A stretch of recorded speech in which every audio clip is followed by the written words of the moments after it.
This is Autoline Daily, the show dedicated to enthusiasts of the global automotive industry.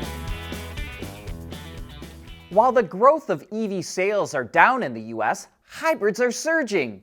Morgan Stanley says hybrid sales grew 5 times faster than EVs in February, and according to Auto Forecast Solutions, hybrids will account for as much as 20% of light vehicle production in North America by 2025, compared to 14% for EVs.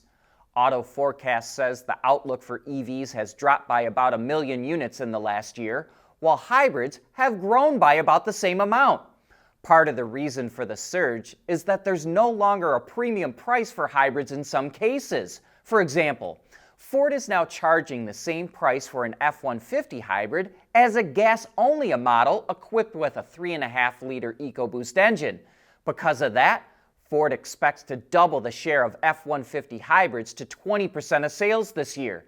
Meanwhile, Toyota says there's only a $1,500 to $2,000 price gap between its hybrids and gas models, while in the past it was as much as $6,000 to $7,000. And because they're more affordable, Toyota expects hybrids to account for 45% of its sales in the U.S. this year. 2 days from now, BMW will report its full earnings for last year, but in the meantime, it released some interesting figures on its sales of electrified cars. It sold almost 376,000 BEVs in 2023, up an astonishing 74%, and they accounted for 15% of all the vehicles the company sold globally.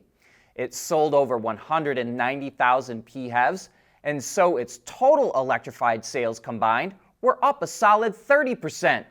Not bad for a legacy automaker, which has yet to come out with an EV built on a dedicated EV platform, and from a CEO, Oliver Zipse, who was once an EV skeptic. CATL, the world's largest EV battery maker, reported its earnings for last year, and while the numbers are impressive, there's also some warning signs that are starting to flash. It posted revenues of $55.6 billion, up a strong 22%, and net profits of $6.1 billion, up an impressive 43%, and it announced a dividend of $7 a share. That growth came from strong NEV sales in China, but 1/3 of CATL sales also come from overseas markets. It supplies batteries to Tesla, Ford, BMW, Daimler, Stellantis, the Volkswagen Group, Hyundai, and Honda. But CATL's fourth quarter didn't look all that great. Revenue dropped 1%, and its factory utilization fell from 83% down to 70%. Even so, CATL continues to add more capacity. So, it's either going to be beautifully placed for more EV sales, or it's going to find itself with more factories than it needed. The National Transportation Safety Board announced it's opened an investigation into a fatal crash involving a Ford Mustang Mach-E. It wants to determine if the automaker's driver assistance system called BlueCruise was activated during the accident. The Mach-E struck a Honda CR-V that had stopped in a lane on Interstate 10 in San Antonio, Texas. The driver and the CR-V died from their injuries in the crash. A Ford spokesperson said they informed the NTSB as soon as it learned about the crash and that it will cooperate with the investigation. The NTSB should release a preliminary report within 30 days. But here's one thing we'd love to see the NTSB do. We know these reports are important, but we always get a ton of media coverage when these hands-free systems are involved in a crash. What we never hear about are the accidents they prevent from happening. It would be great if the NTSB made that kind of info available as well.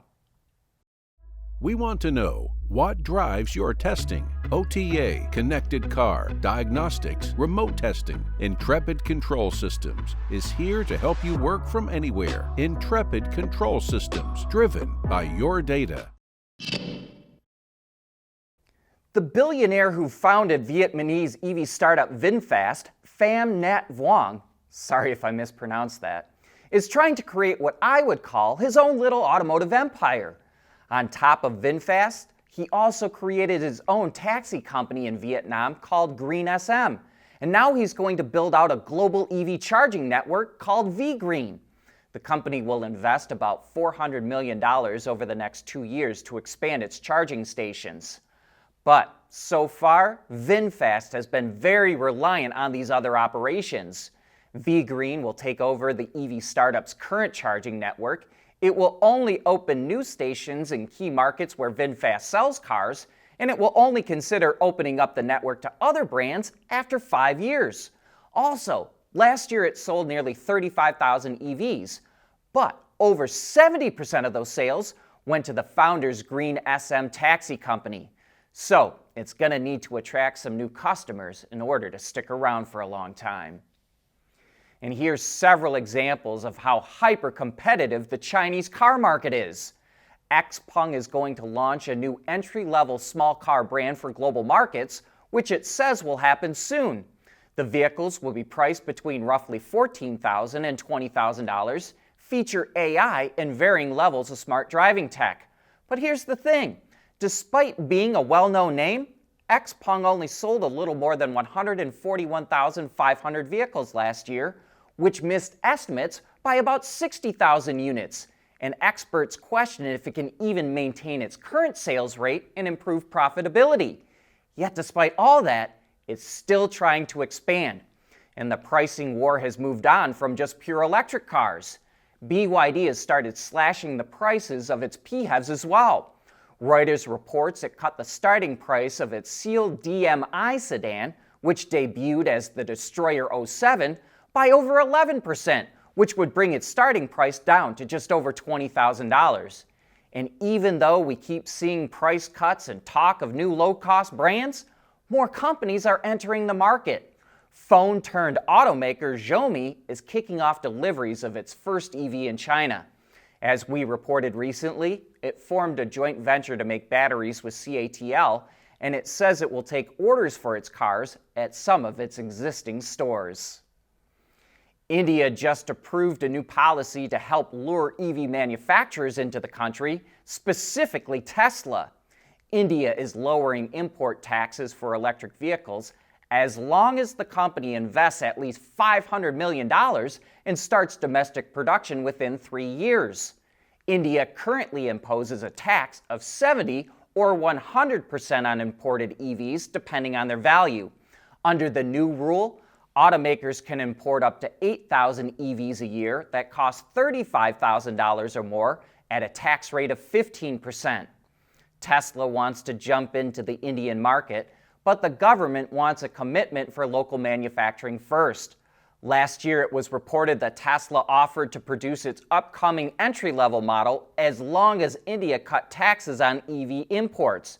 And so the new policy may be all it takes to lure Tesla into India.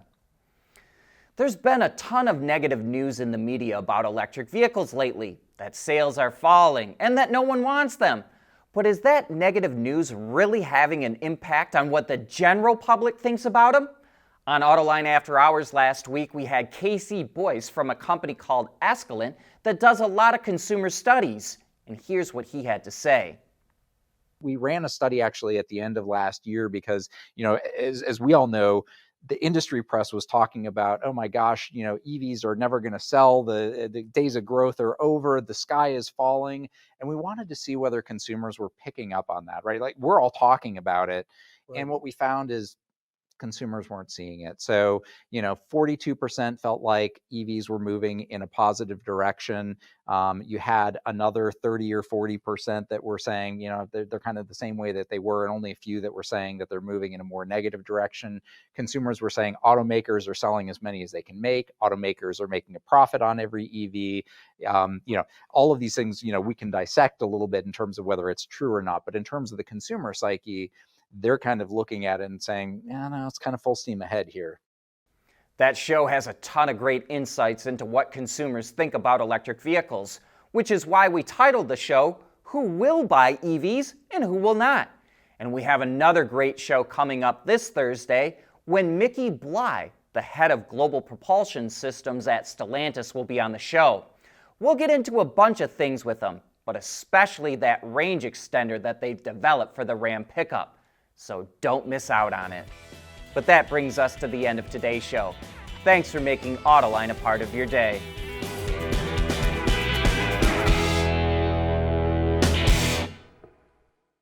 Autoline Daily is brought to you by Bridgestone, solutions for your journey, and by Intrepid Control Systems, over-the-air engineering. Boost your game.